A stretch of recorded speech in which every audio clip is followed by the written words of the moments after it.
Hello to all you Yijing devotees. This is a short little video on the structure and philosophy of the trigrams in the Yijing, Shamanic Oracle of China, published by Singing Dragon.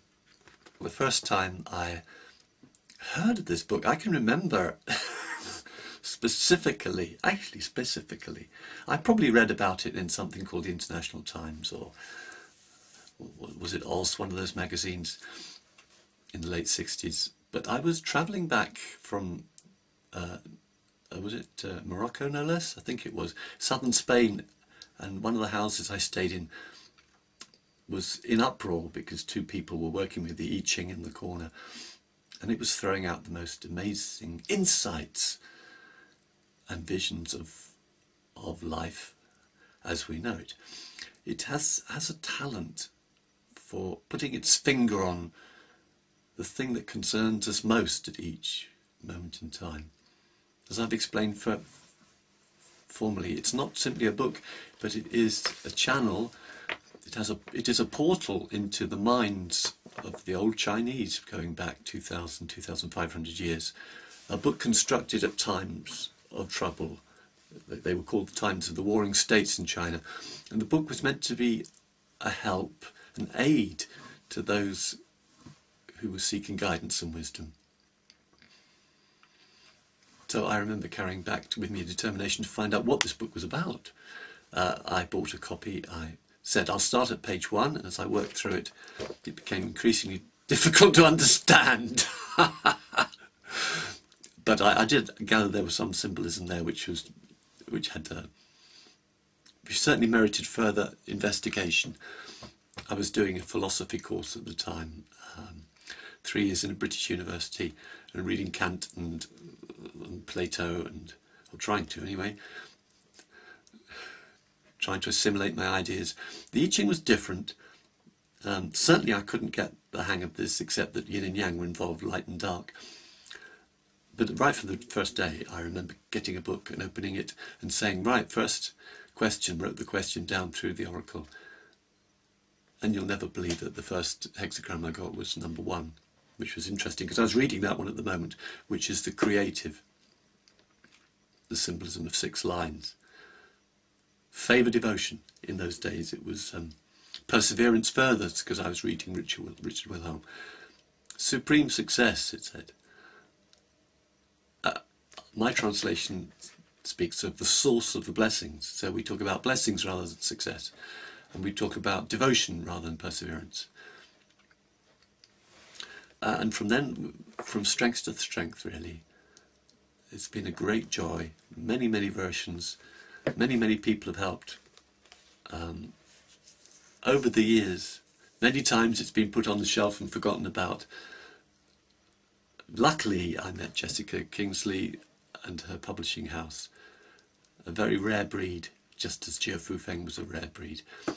And together we've constructed a very usable edition. Now, structure and trigrams and philosophy.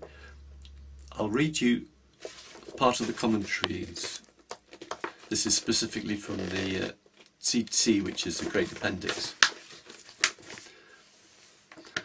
When Fu Zi, the legendary emperor, had come to rule over the whole world, looking up, he meditated upon images seen in the sky, and looking down, observed the patterns of the earth.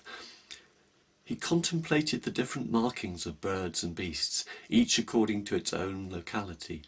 Close by he studied his own body, while afar he studied the materials around him. Thereby he devised the 8 trigrams, in order to understand the mystery of the divine light and its power, and to discern the classification of all 10,000 things. Well, there you've got a bundle, haven't you?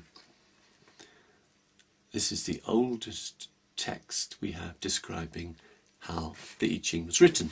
Through this inspirational time, this very precious special opportunity, he was able to construct 8 symbols, the 8 trigrams, later doubled up to make 64 hexagrams, which enabled him to mediate between, as it says here, the divine light, the mystery of the divine light and its power, and to discern the classification of all 10,000 things.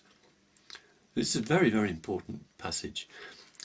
It's through their acute observation of the natural world, that's what it says, the Chinese, men, women, nature, animals, markings on the earth and stars in the sky, that they will understand the principle of order. And order is a very important word in the Yijing, which is born out of chaos, of course, so let's not get too fixed up on the rigidity here. He was able to understand the order and classification of all things. How did he classify them? He classified them as yin and yang. Okay, there's a hexagram. It happens to be following. You can see the strong lines which are yang and the broken lines which are yin. At the lowest extreme you have a strong line at the root of thunder. And thunder is following the lake. Thunder is following the marsh here.